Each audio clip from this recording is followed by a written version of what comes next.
Hi hello guys வணக்கம். இது white forest cake. Customer square ஷேப்பில் தான் வேணும்னு கேட்டதுனால நம்ம ஸ்கொயர் ஷேப்லேயே கேக் பண்ணிட்டோம். என்னடா மேலே மண் மாதிரி இருக்கேன்னு பார்க்குறீங்களா? அது டார்க் சாக்லேட். ஒயிட் ஃபாரஸ்ட் கேக்கில் டார்க் சாக்லேட்டா அப்படின்னு பார்க்காதீங்க. கஸ்டமர் டார்க் சாக்லேட் வேணும்னு கேட்டதுனால அப்படியே டார்க் சாக்லேட்டை துருவி அது மேலே போட்டுட்டேன்.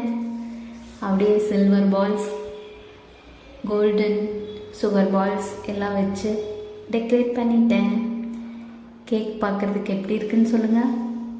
கேக் பிடிச்சிருந்தா லைக் பண்ணுங்கள், கமெண்ட் பண்ணுங்கள், சப்ஸ்கிரைப் பண்ணுங்கள், அப்படி அந்த பெல் ஐக்கானை கிளிக் பண்ணிடுங்க. Thank you. Bye.